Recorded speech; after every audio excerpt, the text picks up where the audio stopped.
Jadi membaca Quran itu diperinci menjadi dua. Ada yang makbul, diterima. Ada yang mardud, yang ditolak. Hati-hati kita dengan Al-Quran. Penting sekali orang belajar Al-Quran dulu sebelum dia berani menyampaikan isinya Al-Quran. Jadi apalagi isinya Al-Quran lebih ketat lagi, bacaan itu loh. Gak lihat itu mau ustadz, mau apa, mau santri. Bacaan kalau mau makbul syaratnya minimal ada 3. Minimal. Yang pertama, orang kalau pengen bacaan Qur'annya diterima, nomor 1 harus bersanad. Para ulama memberikan komentarnya tentang sanad ini dalam sebuah hadis di Sahih Muslim itu ada. Dikatakan al-isnadu minad din walau lal isnad laqala man syaa ma syaa. Sanad itu bagian daripada agama. Kalau orang tidak punya sanad maka dia akan berkata semaunya sendiri.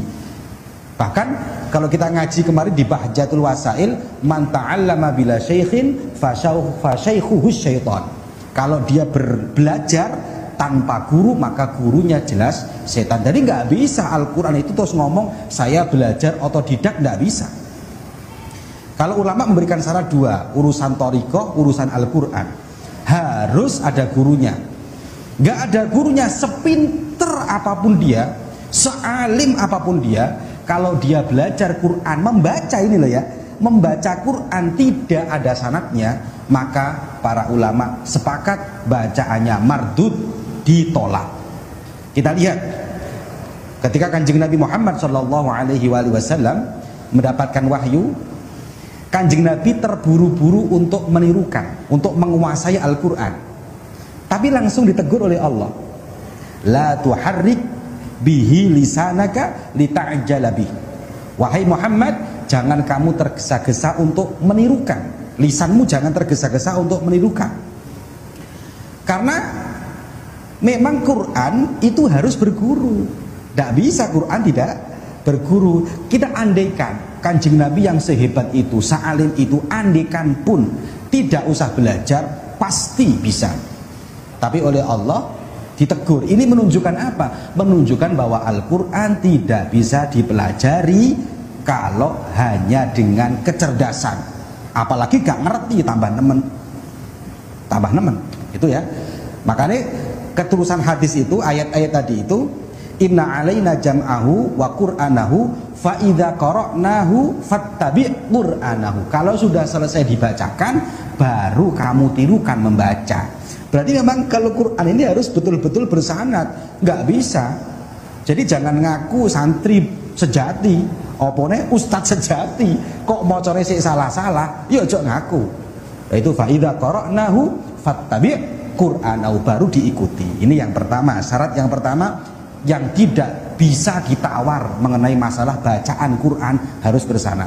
Makanya guru saya ketika saya dulu mondok, sanad harus dapat. Kalau kamu nggak dapat sanad, nggak boleh ngajar Quran. Wah, ngeri kan? Nah ini yang pertama.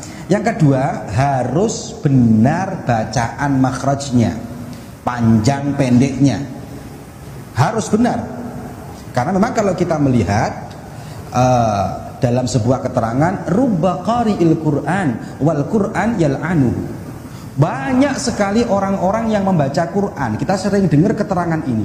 Banyak sekali orang-orang yang membaca Quran, tapi bukan dia malah mendapatkan rahmatnya Al-Quran. Al-Quran walunazzilu minal Qur'ani ma huwa syifaa'un wa rahmah. Aslinya rahmat Quran. Tetapi di akhir zaman Al-Quran bukan menjadi rahmat, tapi menjadi laknat bagi yang membaca. Kenapa? Ya karena bacaannya nggak tepat, makhrajnya nggak pas, panjang pendeknya ngawur, sehingga yang dia dapat bukan pahala, yang dia dapat adalah laknatnya Al-Quran. Makanya kalau kita lihat dalam Al-Quran sendiri, warattilil Qur'ana tartila, bacalah tartil. Tartil itu sebagian ulama mengatakan makhrajnya pas, panjang pendeknya pas, mengucapkan shotnya pas. Jadi ini masih membaca loh ya, tahap membaca, belum menyampaikan. Saya bilang ini bacaan diterima atau diterima atau dimardut atau dimakbul. Nah itu ya.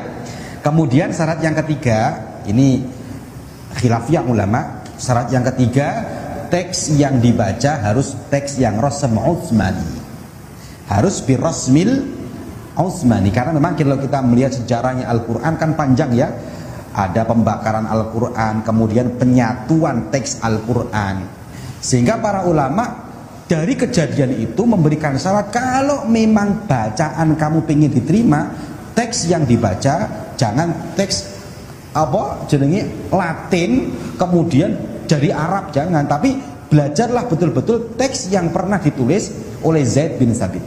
Betul-betul kita membaca teks Rasm Utsmani. Makanya kalau kita lihat gencar sekarang di PBNU sendiri mengeluarkan Rasm Al-Quran yang birrasmil Utsmani.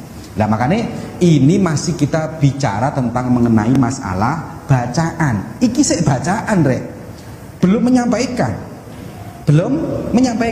Kita masih bicara bacaan kita ini loh, diterima apa enggak, itu syaratnya wis ketat. Apalagi menyampaikan isi Al-Quran. Waduh, kita tambah nemen. Harus betul-betul tahu, harus benar-benar lihat tafsirnya ulama, harus ngerti betul tentang isinya Al-Quran, bagaimana mengartikannya, asbabun nuzulnya. Karena khawatir kalau isinya disampaikan serampangan, man tafassarul Qur'an bi ra'yi falyatabawwa maq'adahu minan nar. Barang siapa menyampaikan isi Al-Qur'an tidak sesuai dengan arti sebenarnya, falyatabawwa maq'adahu minan nar, maka hendaklah dia tempatnya yang paling baik adalah neraka. Nah, jadi kita bicara ngaji tok, ternyata ya ngaji kiroah saja ini sudah syaratnya seketat itu. Makanya sampeyan di sini, kalian semua ini di sini sik ngaji ini tepak nosik. Jangan sampai kejadian belum ngajinya tepat, ngajinya belum pas, tapi sudah berbicara. Jangan sampai ngajinya masih belepotan, dia sudah berani menafsirkan, menyampaikan isinya Al-Quran. Itu penting sekali. Semoga ini menjadi wawasan kita, perhatian kita, semoga barokah manfaat.